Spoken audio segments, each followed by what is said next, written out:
A lot of questions out there. Let's bring in Dr. Todd Ellerin, of course, Chief of Infectious Diseases at South Shore Health. Doctor, thank you so much for joining us. All of this is still breaking. New guidance applies to both outdoors and indoors, with those few exceptions that Emily just mentioned. So why make this change now?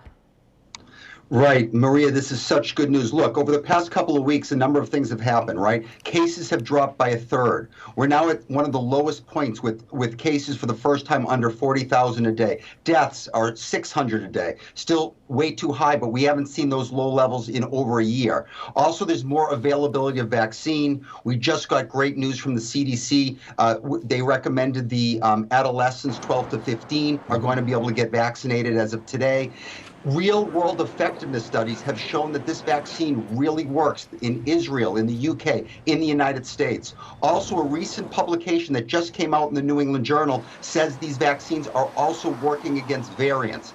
And additionally, and finally, these vaccines have also been shown to decrease transmission. All of those things, I think, have led to this wonderful decision by the CDC to say in most settings, indoors or outdoors, we can take off our mask as long as we're fully vaccinated. But Dr. T, the guidance has not changed for people who aren't vaccinated. They still need to wear that mask. They still need to practice social distancing. So their risk of infection, is it lower now that a lot of people have been vaccinated?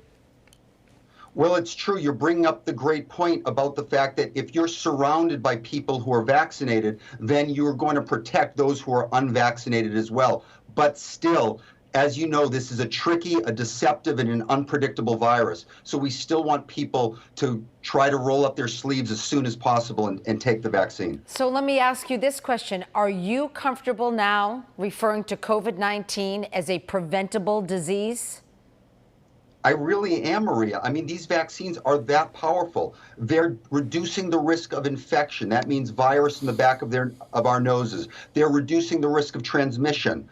Symptoms, hospitalizations, deaths. These are some of the most powerful vaccines that have ever been created, and over 1 billion people around the world have received this vaccine, and so far they appear super safe. The other big development, you mentioned this at the very beginning of the conversation, but the other big development today, kids between 12 and 15 joining the line for the Pfizer vaccine. Now, I don't want to overshare here, but you've got 2 kids in this age group, so what does this mean for you personally?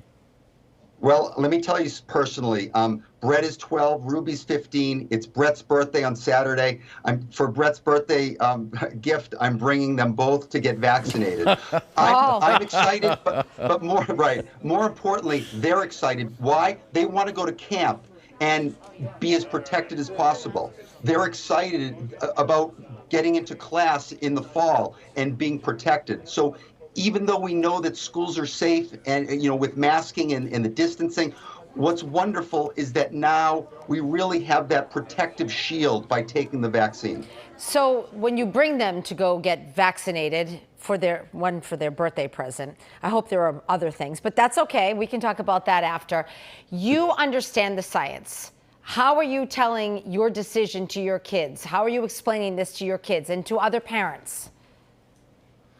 Well, I think what's important is, again, when you look at the clinical trials that have been done, the Pfizer vaccine has looked incredibly safe and effective.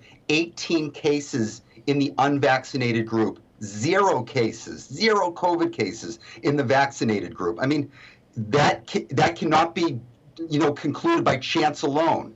And we're seeing, remember something, in the U.S. right now, if we were all unvaccinated, we would be seeing cases soaring because the most contagious variants are what's dominant. Instead, it's going, we're going to hopefully reaching the below 10,000 mark for the first time since I can remember. Right. And it's really the power of the vaccine. It's not like we're masking more, we're distancing better. It's the vaccine that's taking us in the right direction. Dr. Ellerin, I can hear the enthusiasm in your voice. I can see the smile on your face. So thank you for your time this afternoon. It's great to have you with us. Thanks, Doctor.